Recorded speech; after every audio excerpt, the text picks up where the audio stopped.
નમસ્કાર દર્શક મિત્રો, એક ભારત ન્યૂઝ મીડિયામાં આપનું હાર્દિક સ્વાગત છે।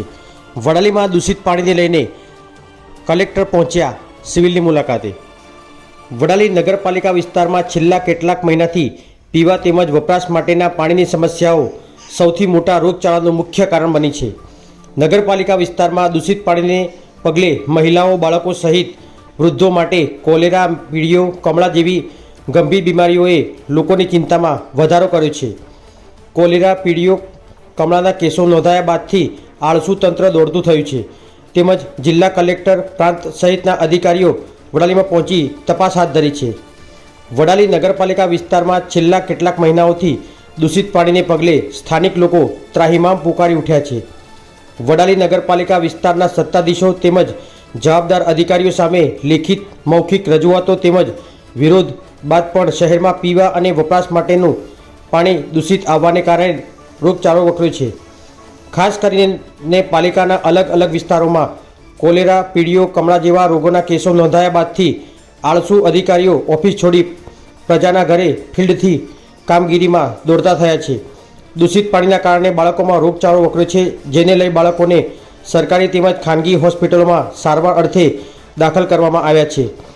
વડાલી આરોગ્ય વિભાગની ટીમે દરેક વિસ્તારોમાં ઘર દીઠ પાણીના સેમ્પલો લેવાની કામગીરી હાથ ધરી છે। જો કે પાણીના લેવામાં આવેલા સેમ્પલોનો રિપોર્ટ જોઈ તંત્ર સહિત અધિકારીઓ અને બેજવાબદાર કર્મીઓ આશ્ચર્યમાં મુકાયા છે। તંત્ર દ્વારા લેવામાં આવેલ પાણીના સેમ્પલો સંપૂર્ણ ફેલ થયા છે। બ્યુરો રિપોર્ટ, વિશાલ ચૌહાણ, સાબરકાંઠા। આપણે 13 તારીખના રોજ માણેકચોક એરિયામાં જે દૂષિત પાણીનો એક અહેવાલ આવ્યો હતો સોશિયલ મીડિયા થ્રુ, તે દિવસે આપણે 5 સેમ્પલ માણેકચોકના અલગ અલગ ઘરોના આપણે સેમ્પલ લીધા હતા। એનું આપણે પરિણામ ફેલ આવ્યું હતું। એના પછી 17 તારીખે ફરીથી એરિયાના આપણે સેમ્પલ લીધા હતા। ફરીથી એરિયાના બી 3 ઘરોનું સેમ્પલ ફેલ આવ્યું હતું। 18 તારીખે રવિવારના રોજ આપણને માહિતી મળી હતી કે રામનગર એરિયામાં આવી તકલીફ છે સોશિયલ મીડિયા થ્રુ, અને આવા 2 પેશન્ટ છે પીડિયાના। સોમવારથી આપણે આખા વડાલી તાલુકામાં નગરપાલિકા એરિયામાં 16 ટીમ દ્વારા આનો સર્વે ચાલી રહ્યો છે કે આના કેટલા કેસ છે ઝાડા ઉલટીના। ટીમ દ્વારા દરેક એરિયામાં ક્લોરિનેશન ચેક કરવામાં આવે છે। જરૂર જણાય તો વોટર કલ્ચર રિપોર્ટ બી લેવામાં આવે છે। રામનગર એરિયામાં બી આપણે સોમવારે જે અફેક્ટેડ એરિયા હતા, ગામ હતા, એ ઘરમાંથી બી આપણે વોટર કલ્ચરનો સેમ્પલ લીધા છે। રિપોર્ટ હજી બાકી છે।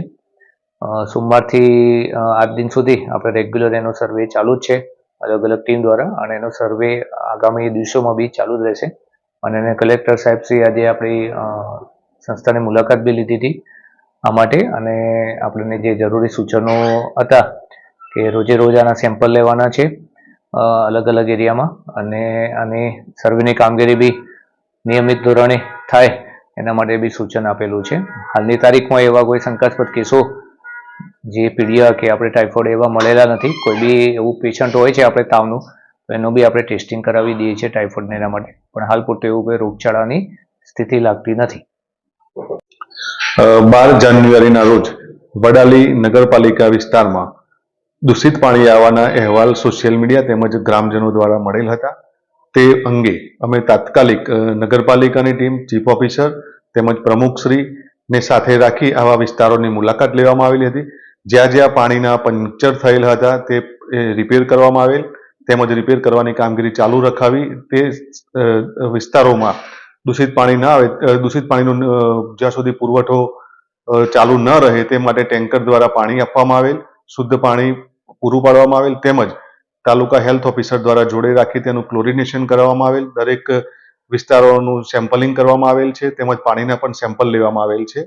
અને હાલમાં સુપર ક્લોરિનેશનની કામગીરી ચાલુ છે, જેથી ગ્રામજનોને વધુમાં જણાવવાનું કે આ સુપર ક્લોરિનેશન પાણીના કારણે પાણીના ટેસ્ટમાં થોડો ફેરફાર થયેલ હશે, તો તેનાથી ગભરાવાની જરૂર નથી।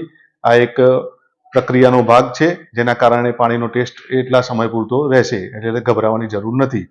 તેમજ નગરપાલિકા વિસ્તારમાં આવા વિસ્તારોમાં હેલ્થની ટીમો ઉતારી દરેક હેલ્થ ચેકઅપ કરવામાં અને પાણીના સેમ્પલિંગની કાર્યવાહી પણ ચાલુ છે। કોઈ પાણીજન્ય રોગચાળો ન ફેલાય તેના માટે ટીમ દ્વારા, વહીવટી તંત્ર દ્વારા જરૂરી પગલાં ભરવામાં આવેલ છે।